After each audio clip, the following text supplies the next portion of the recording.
Welcome back to another edition of the Frontrunner podcast. My name is Arlen Kaesler and stakes racing continues in SA. We've just crowned the Balaklava Cup champ and now we're straight onto a mouth-watering edition of the Listed Wylie Handicap. A race of this high calibre only deserves to be discussed by a man of equally as high calibre, and that's, of course, Linc. How are you, my friend? It's a big intro. Yeah, I'm very well, mate. Yeah, and a massive Balaklava Cup result for Daryl Carrison and Savon Ice. We know he's always had a massive opinion in this horse, and look, he's just he's really found his niche this prep. Sure, he was a beaten favourite last time out, but that was a very, very impressive win. As we talked about on the Tuesday pod, had nominations for the Melbourne Cup, Caulfield Cup and Cox Plate. But he did say this morning on radio that could be headed towards an Underwood or a Toorak. Yeah, we've seen some very good horses launch off a Balaklava Cup, and maybe Savon Ice is going to add another chapter to that story. Yeah, absolutely, a Toorak handicap. You know, he'd get in there with very light weights, and look, he's just an improving horse. That was a perfect ride given the circumstances. He drew out. Rochelle gave him an absolute peach. Had some cover.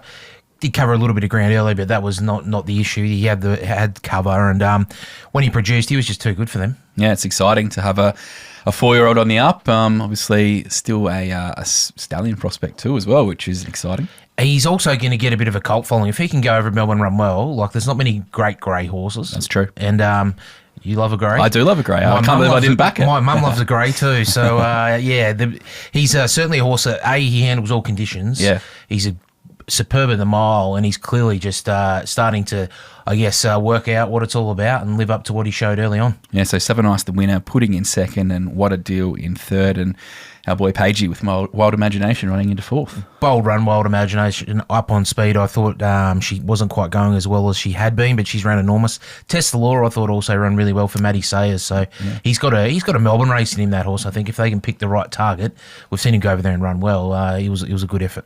Yeah, it's going to be an interesting listen to hear what Daryl has to say about Savon Ice come tomorrow and the plans of what he chooses. But exciting to have a good horse like that coming out of the stocks here in South Australia.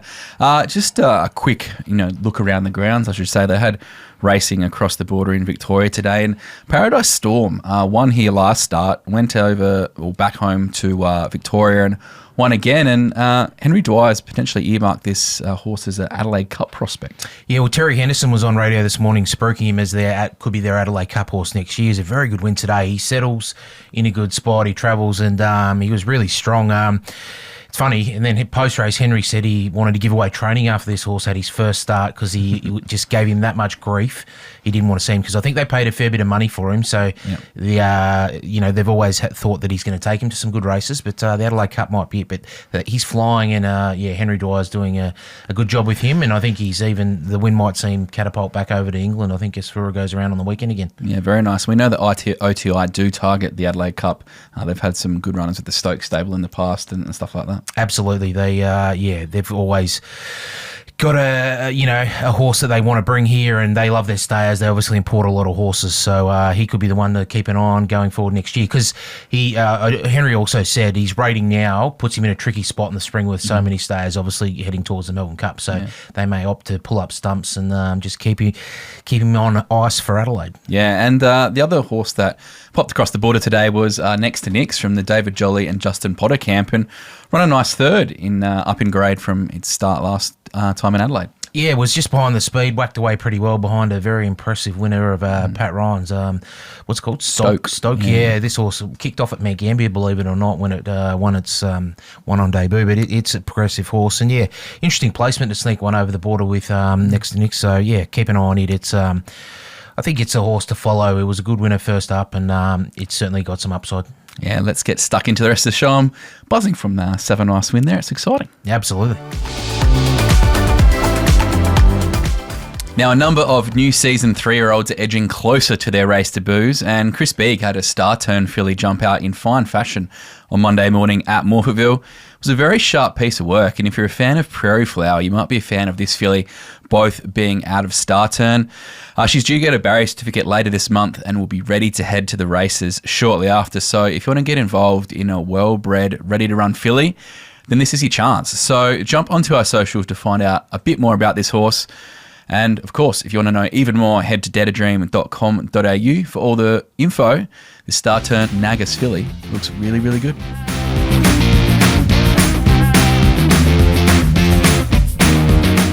All right, Linc, it is time for Follow Me. And there was a horse today at Balaklava that caught your eye. Yeah, would have caught a few people's eye, especially if you found it in the market, because it went around about $10. Maiden Call, this horse won race 3 ultra impressively for Dan Clark and Anupi McGilvray. They could find a good horse, and they may have found another one here, because we always think Balaklava Cup might be the race to throw out a horse that'll sort of springboard over to Melbourne. I think Maiden Call may just do that for them this time around. Yeah, she look, the race was set up for a horse from the back. There was 2 very well tried horses that cut at each other, but Maiden Call absolutely launched late, and I think is well worth following going forward. Our special guest on today's podcast is the trainer of last year's Wylie Stakes winner in Pressdown, and that's Peter Hardacre. How are you, Peter? Yeah, very well, thank you. Looking forward to getting back to the races on Saturday. I guess first up, mate, you've had a little bit of a change in your training operation, scaled back a little bit. Talk us through that.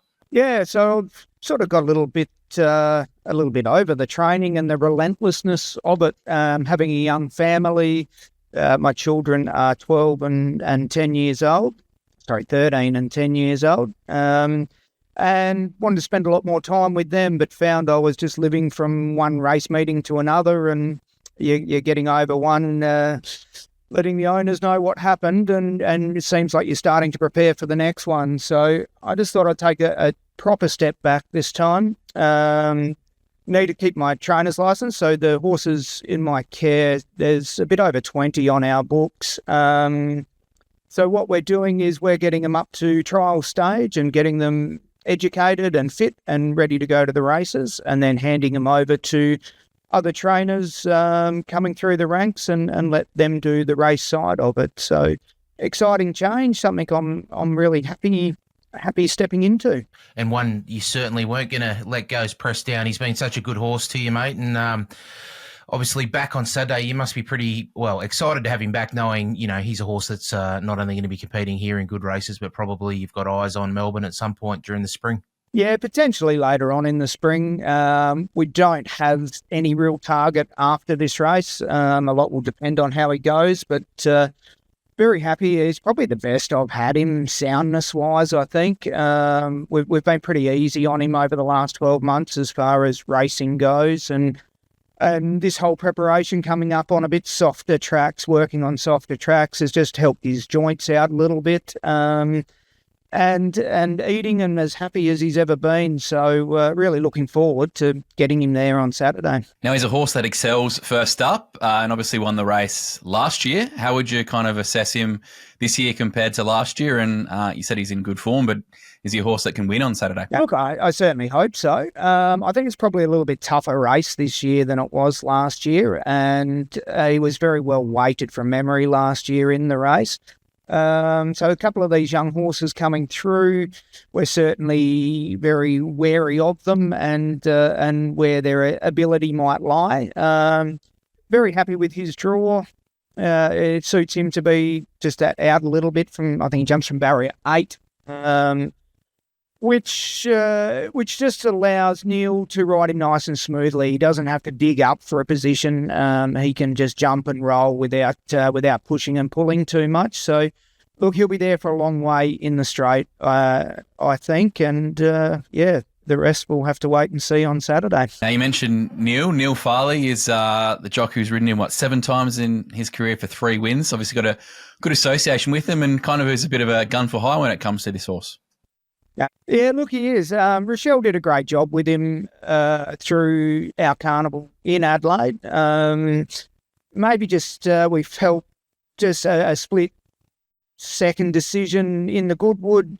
Not that he was ever probably a winning chance, but just probably cost him from running a couple of lengths closer, just maybe a little bit of panic. So when we were going back over the border, back with Neil, rode him really well back in the Topaz again over at Swan Hill, and his manager has been on my case ever since that day to where he's going next, and said he will be there, and that's how we get to where we are on Saturday. How did it all unfold with Neil getting on this horse? I know he's been with him for as Arlen said, 7 times now, but it sort of started about 18 months ago, I think, from memory. He was first book for this horse. How did that all fall into place? I reckon he was coming over to ride for somebody else, and we didn't have an Adelaide rider that was sticking. We used a few of the top riders, and they were chopping and changing, and understandably riding for some of the bigger stables, and trying to keep their loyalties there. So we just identified Neil as a very cool, calm, smooth type of rider. And I think that really suits this horse. He doesn't need somebody pushing and pulling too much and trying to overdo it. He likes just to be kept in his rhythm and nice and balanced. So Neil seemed to really click with the horse. So happy to reward and be loyal on that side of things, while we're getting results. Absolutely. Well, no, it's good to have him back. Hopefully he can. Well, we know he runs very well fresh, and I'm sure he's going to be in for a good campaign. So we look forward to following him into the spring, mate. So good luck on Saturday. Thanks very much, fellas. Appreciate it.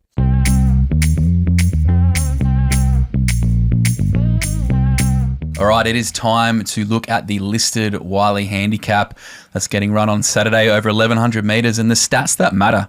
Only 3 favourites have won this race over the last 10 years, and 5 horses have saluted at double-figure odds. Now, barriers 2 to 6 have produced 7 of the last 10 winners, and this race has definitely been a target race for the Richard and Chantel Jolly stable. So over the last 16 years, been won by them 3 times. They've had 4 seconds and 2 thirds. That's an outstanding record in a very good race. So probably leads us into Aviatrix, who is the race favourite at $4.80. Has a great fresh record, and that recent form around her is absolutely elite. She beat Sir Sway in the Matrice, was 2 lengths off Asfura. Had a bit of a flat run in the Sangster, but bounced back to run third to Neance in the Bellesprit at Caulfield before her spell. Linc, very good horse is Aviatrix. Yeah, absolutely. I think she's the horse to beat here. I was not surprised. She went up a backable. I think you could have got $6 early in some markets, and that's been quickly snapped up because as an each way bet, she just flies fresh. So I think, as you said, set up race for her nicely. I reckon she'll end up in a decent race over there in Melbourne during the spring, and I think she'll be very hard to beat. But there's a couple others that have very good form through our carnival. Watch Me Win's one of them that, look, he hasn't done a lot wrong all throughout his career, and he comes through a very similar race after competing in some good races in the carnival. He went over there and was not far in that Neance race there in Melbourne. So I think they're the 2 best horses in the race. They'll be the 2 horses to follow, I think, going forward because they're very progressive sprinters. So yeah, they're the 2, and rightly so, head the market. Yeah, so Watch Me Win won the Group 3 Hawk Stakes here over this trip in the autumn. Beat Pressdown, and we just spoke to Peter Hardacre before on the show, and he said Pressdown's going as good as it probably has been, which is good to hear because he's a horse that definitely holds his own in every race he has a crack at. Absolutely, he's a class animal, good fresh horse. Peter knows this horse as well, better than anyone, and I'm sure he'll run well. As he said, he's probably got the right gait where he can just come across with him without having to do too much work. There's some real class here. I think everyone would be pretty pleased with what the field's drawn together because we know Fancify is a very, very good horse for Michael Hickmont. She's a $7.50 chance in some markets at the moment, and she's performed really well over there in Melbourne, and I think she's got to be respected. So, and we haven't even touched on the Group 1 Victorian Derby winner, Gold Rush Guru. Yeah, well, obviously you think he'd need the run, but has had the ultimate gear change, which can obviously make a big difference to some horses. So I know it was a tough decision for the stable to geld him, but we'll see what he can kind of deliver on Saturday. You're dead right. I know it'd make me improve if they took him out, mate. But look, he'll run well fresh. I think drawing the inside's great for him because they can just let him do what he wants. He can ease out early. And I think from memory, he ran pretty well over a sprint trip first up last campaign. So very interesting to see where they place him going forward because I think they probably see his sweet spot at a mile. So there'll be a lot of good options over in Melbourne come springtime. Now, I've got a question for you. Recommendation. He ran second in the Group 3 Behemoth behind Cumin, went back across to Melbourne in the listed Regal Roller last start and ran last. Is the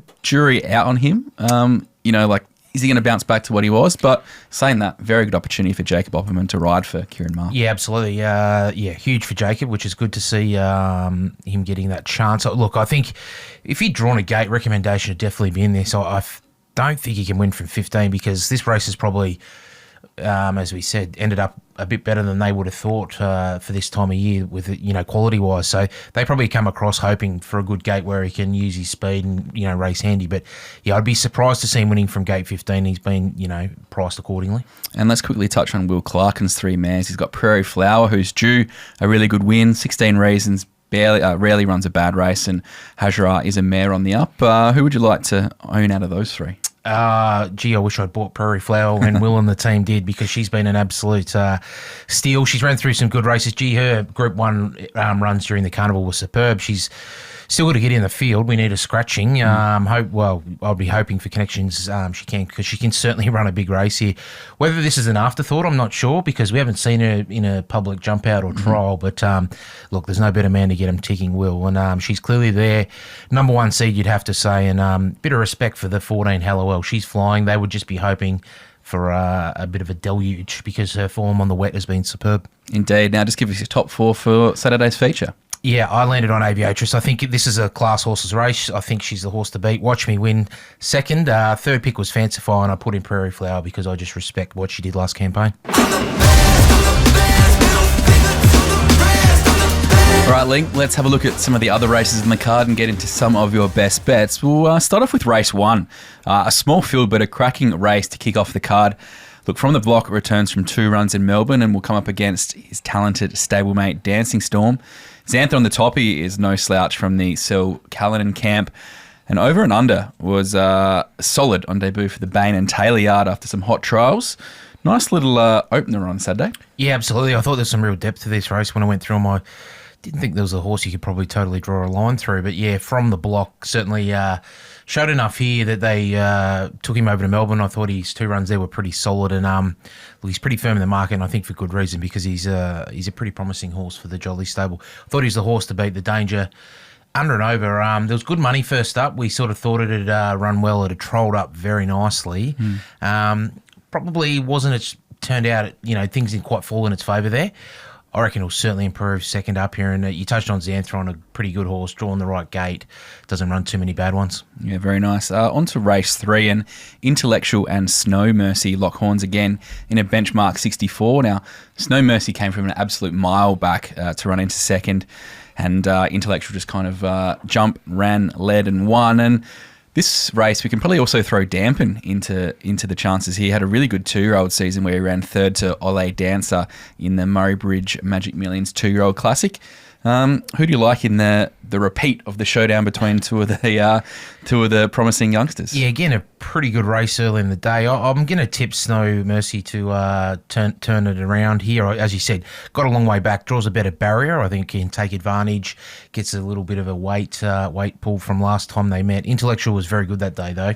Take nothing away because it was there to be beaten, but like so many of the Jolly horses, they just find under pressure, and that's probably why, lifted by Jake Turok to win. So yeah, I think it might be able to turn it around here, Snow Mercy. And you touched on Dampen, yeah, he's certainly a horse that's got a lot of upside. I think Cozzie's horses are going quite well at the moment, so that always, leads me to think he'll run well. But Snow Mercy to get the money there. Snow Mercy's had a bit of early support here, $5.50 into 4s, and as I said, Dampen, nice each way chance there at $23. So on to race 6, which is one of your better bets on the card, and the big question is, mate, is it a case of only bad luck beats anthracite? Well, we was quickly pointed out when I didn't tip him last start. I'm not going to go down that path again. Voice has got you in the gun. He has, and rightly so, because he was so impressive that day. Look, his maiden win was very good. He dominated, winning by 6 there, but I thought stepping up to City Grade, he did it even more impressively last start. So we think he's got a good one here, and if he's as good as we think, I think he'll win again, and that's reflected in the market, because I think they bet black figures, and that didn't last long. $1.85, good shopping, you think? Probably, when they get that short, I think it's one for the Maldies. I'll give Gin Rummy a bit of a chance here at improving, although I did hear today, I think Alexander Justice thinks that horse might be far off the paddock. So he has had a winner today, so respect that. And Peter's Heart, I think, is a horse that can run well. On to race 7 for your value play of the day. You like another one of Byron Cosmanis' horses in Shadow Eagle, but there's some horses in this field that 3 last start winners at least, with Clarence, Hooked on Wealth and Dyer. So good field, but you like the current odds of Shadow Eagle. Yeah, I just think there's when I went through the price, I thought Shadow Eagle might have even been a better price. But again, we touch on Cozzy's horses going well. This horse come from a mile back last start when it took really good ground off Cash. I think that's probably good form for a race like this. Felicity Atkinson takes 3 off, and I just thought at about the 750, I was prepared to have something on Shadow Eagle in a race. You touched on Clarence. Look, he's probably talking through my pocket because he got me twice there when he ran second, and then he won last start. Draws the right. Well, Clarence probably gate 2's not good for him because he's the sort of horse that likes a bit of room. And Dye's an interesting one. I think on his day, Dye's a pretty handy horse, but I'd probably prefer him on the parks where he can shoot to the lead and roll him along. So that led me to Shadow Eagle each way. Nice. And in the Get Out Stakes race 9, there's more than a few handy horses here in a benchmark 70 to close the day, but I know you would have been happy to back Tropical House in the Balaklava Cup today. So as it chips in on Saturday, even though there's a few good horses in the field, including Beautiful Jewel, Placo, who keeps winning, I Catch 'em Fox, Talisay. Good race. Absolutely, yeah. Very good race to end the day. Some really progressive horses. As you said, Tropical House, I think, is above average. I actually spoke to Jake Stevens this morning, and he sort of indicated if she can come out and get the job again, they might roll the dice and throw in a nomination for the Stott Stakes over there at Moonee Valley, which is a mare's mile race, I'm pretty sure off the top of my head, and would be a really... Oh, look, it's a massive step up, but Jake obviously really rates this horse. And look, gate 3 Saturday, Chadwick again getting 3 kilos. I think she's the horse to beat, but got a lot of respect for Beautiful Jewel there. I think she'll run well from a good gate. Another that, as you said, was going to go to a Balaklava Cup if she'd drawn better. And, I wouldn't rule out a horse like Talisay, who's, we've seen her win well first up, and I think second up was just probably a little bit flat, but she'll improve. Placo's flying. There's a few in this that have got plenty of wins in store, but I'm, pretty keen on Tropical House to get the job done again. Yeah, so just to recap, your best bets are Anthracite in race 6, around that $1.85. Tropical House in race 9 at $5 currently, and each way play of the day is Shadow Eagle in race 7. Linc, always a pleasure talking racing with you, and excited for Saturday. Going to be a cracking race. If it's anything as good as the Balaklava Cup, we're in for a hell of a Saturday. Yeah, absolutely. Two features in a week's a lot for a couple of battlers like us, mate. But yeah, bring on the Wylie. It's probably, as we've sort of touched on, shaped up better than we thought, and there's going to be some horses to follow into Melbourne during the Spring Carnival. Yeah, so give us a follow on the socials, X, Facebook and Instagram for the handle Dare to Dream. And as always, if you are interested in ownership in South Australia, head to daretodream.com.au for all your ownership needs. Linc, I'll talk to you next week. Happy punting, mate.